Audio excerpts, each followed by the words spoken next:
everybody, and welcome to episode 55 of CCA's Medical Minute, sponsored by Kroger Health. I am here today with my colleagues Andy and Dr. Leming, and we're going to talk about something today that I've personally been intrigued by, but I know virtually nothing about. So there's a lot of things that fall into that category, by the way. But we're going to talk about today something called CAR T therapy. And so, as I understand it, this is called chimeric antigen receptor T cell therapy. So we'll start out with a question. I'll throw this one over to Andy. What is a T cell and what does it do? Well, T cells is part of the immune system, basically, and obviously our immune system. We think about the immune system attacking, like viruses and bacteria, but really the immune system has lots of functions, and one of its functions is to rid the body of cancer. Okay. And so, in this case, we're trying to get that T cell to attack the cancer. Yeah, and I think and what's interesting about that is I don't think most people think of their immune system as being capable of doing that. You think of it as warding off of an infection or something like that, but I don't think most people really think of their immune system in terms of being able, if it's functioning effectively, to be able to rid your body of cancer. Yeah, no, there are many mechanisms in the body that kind of correct these mistakes that the body's making when it's creating new cells. But one of them is when your body creates a cancer, it's different enough often from your normal cells, so the body says, whoa, that's not supposed to be here, get that guy out of here, and attacks. Yeah. So and that's happening all the time. And interesting. And so Dr. Leming and I were talking about this before we came on, about how this CAR T therapy is actually very complicated, but in concept it's not as complicated. So Dr. Leming, can you kind of explain, I know there's a process where blood's taken out of the body and there's things that are done to the T cells, but can you kind of explain how that all works? Well, the T cell has to, if you back up, the T cell accounts for about 20% of your lymphocytes. The lymphocytes account for about 30-40% of your total white count. Okay. And the T cell, when it attacks a cancer or anything, it actually has to have a quote receptor. It's a site of where the cell actually attaches to a protein. So when you think of a chimeric antigen, antigen is just a protein. Receptor is a site on the cell. And the CAR T cell system basically takes your normal lymphocytes and inserts by molecular mechanisms, it inserts a change in the cell that it allows the receptor to complement the target that you're trying to kill. And that's the reason, and most of the earlier advances have been in lymphoid malignancies or leukemias, because there's a common antigen or protein on these cells' surface, whereas solid tumors like lung cancer and breast and others are heterogeneous. They don't have a consistent constant receptor that the cells can attack. Gotcha. Okay. So then basically you've got these T cells are being kind of, is it correct to say modified in a lab? For Yes. sure. Okay. And then so there's millions of these cells that are created in a lab. Correct. Okay. And then those are infused back in the patients. About how long does it take to modify those cells? How long is that? Well, the time frame, having actually spoken with some of the companies, it takes about 6 weeks to make a CAR T cell quantity for treatment. Okay. Yeah, no, in some cases too long. I mean, so people are waiting for their treatment, and they're in such a situation where, boy, they need it now, and sometimes it's too long. And so we lose patients that way.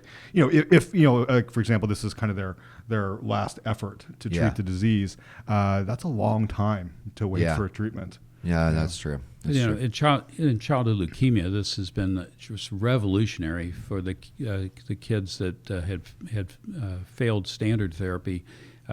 The CAR T cell approach has been curative in a very large percentage, and and this is what fired off this technology. But all of this fits within the space of the emerging technology, what we call cellular therapy. Andy, you want to expound on what that means for all of us? It's really a huge umbrella, and it really kind of falls under that term immunotherapy as well. But really, using what your body has, in this case, modifying it. I used to think of that, when there's like a missing person, they'll show that bloodhound, Yeah. Here's the kid's jacket, Yeah. and then the bloodhound goes tearing off into the woods. In this case, think about the bloodhound. If it's attacking something, it knows what the target is and then attacks. So Okay. in a sense, you're using that cell to, this is what that cancer looks like. Go after it. Okay. Yeah, and this is very similar to the concept of TIL cell, which is tumor-infiltrating lymphocytes, which in melanoma, if you look at most biopsies, there's the body's already reacting with your body's lymphocytes attacking. And the TIL cell identifies those cells that have already shown their ability to attack a cancer, and then you take those out of the tumor, expand them in the laboratory, and then give them back in large numbers, which is more effective and actually is very effective in some situations. And the whole cell therapy is exploded into an area of extreme technology and science that is revolutionizing some of our care. Yeah. Another similar therapy is this, what they call bite therapy, where some people describe it as a off-the-shelf CAR T. Yep. So CAR T has to be engineered. You take your cells out and engineer that cell and put it back. CAR T, you take the box off the shelf and infuse it into someone. Now, that's a lot more simple than it is. Right. But, kind of to tie it back in, they've been using that for like prostate cancer. Yeah, so yeah. it's a therapy that, again, falls under that huge umbrella of cellular therapy. So it's like I said, it's a ever-widening umbrella. I'll talk to you offline about that, because that's actually been mentioned in my case as a possible next form of treatment. Yeah, no, there have been some trials in the tri-state that have dealt with that. And this kind of emphasizes our own immune system. I mean, you've got the cell part of our immune system, and then you've got what we call the humoral, which is the antibody part of our immune system that you get vaccinations for.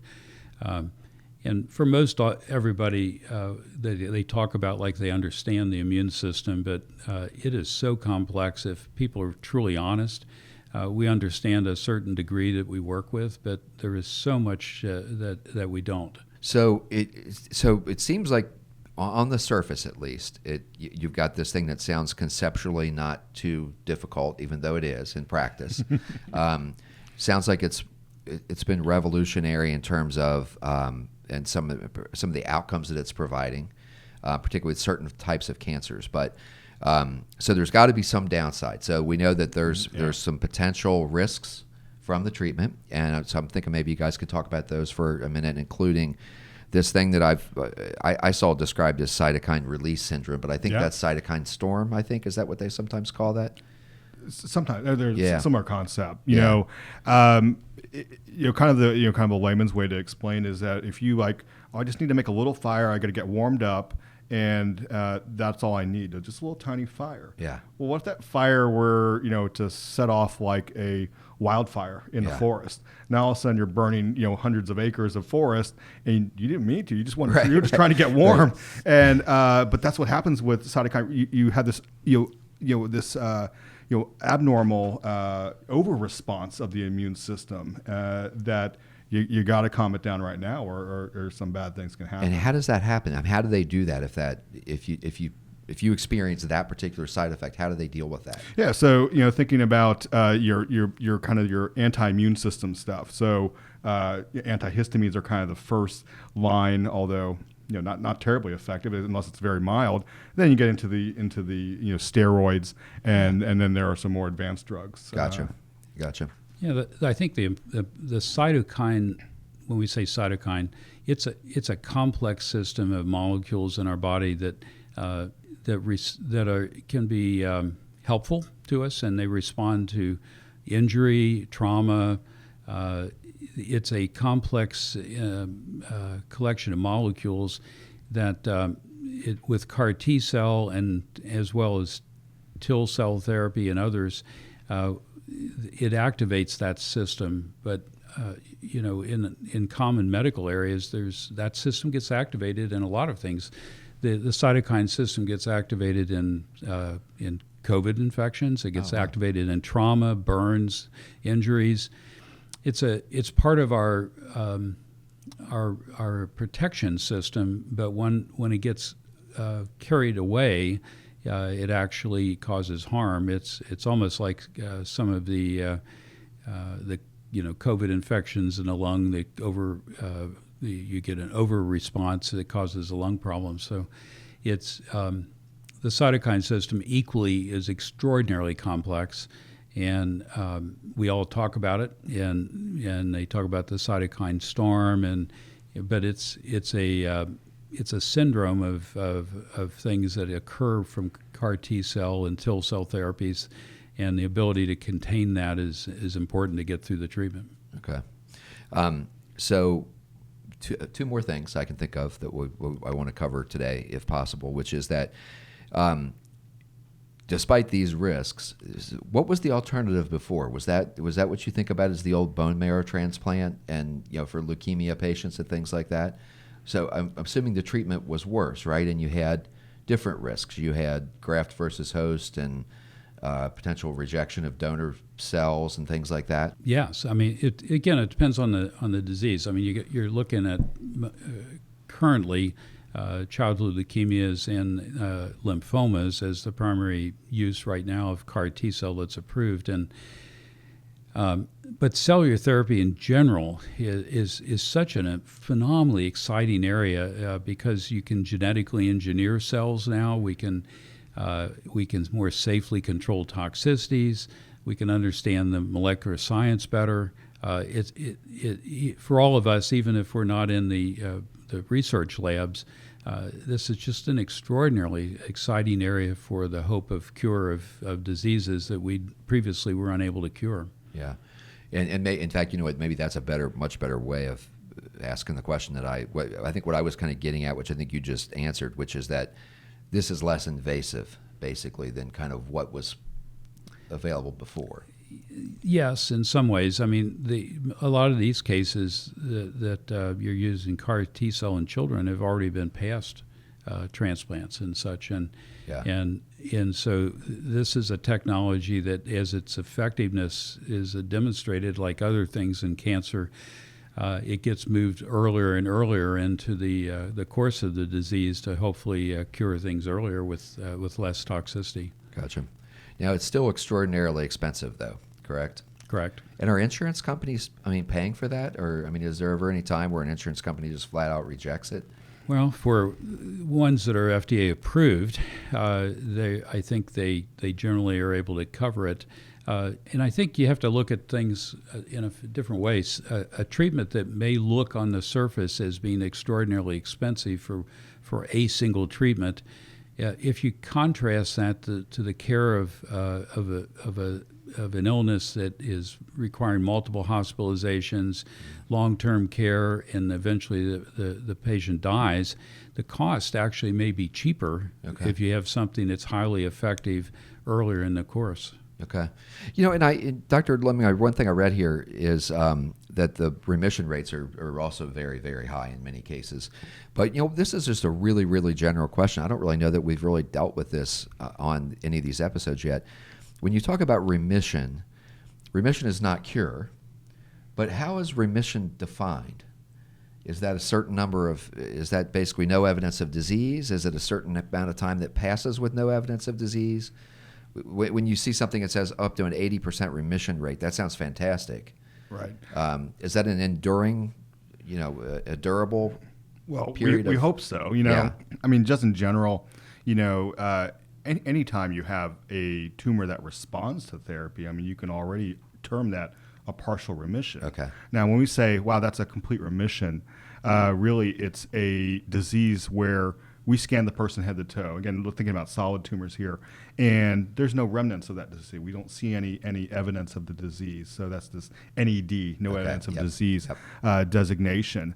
And when you can get a disease into that state, the hope is that you can keep it there longer, because you can't even measure how much disease is even present in that sort of thing. Okay. So, but the same thing, we can test this molecularly with lymphomas and leukemias and myelomas, very deep, in terms of, a couple of cells in a million kind of deep. And if we can't find them, well, geez, that's a complete remission, or molecular remission. Yeah, and also a remission depends on how good you can check, like you said.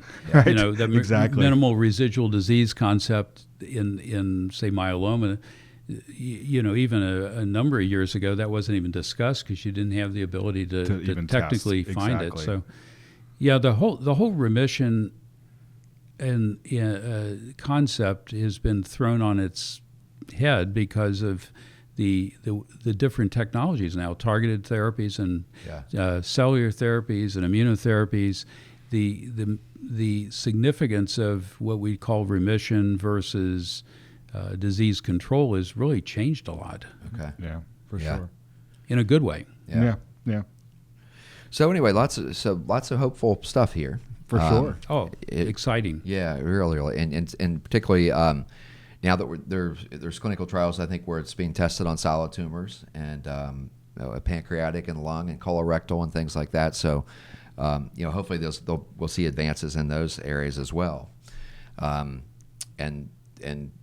maybe we'll reach a point where this is not abnormal therapy. This is becomes the new standard. But what it emphasizes, if you think about it, the astronomical amount of knowledge, numbers of people, skill sets that are involved now in the ability to treat a cancer patient that are just not obvious to a person when they see a physician. You as a physician you represent a large network of knowledge and science. It's not just a person anymore.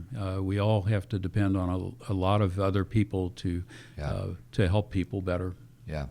And one thing that you touched on before, Dr. Leming, that's exciting too, or maybe some of these offshoots that, like you mentioned, the bite therapy, but other things, other developments that may take place as a result of this too. So anyway, we'll update people in the future on things such as this. It's always a pleasure to do so. Thanks everybody for tuning in, and we'll be back next Wednesday at noon as normal. And so please tune in, invite your friends, invite your family, and we'll see you next week. And happy Halloween. Happy Halloween. That's right, exactly. All right, take care, everybody. Thanks.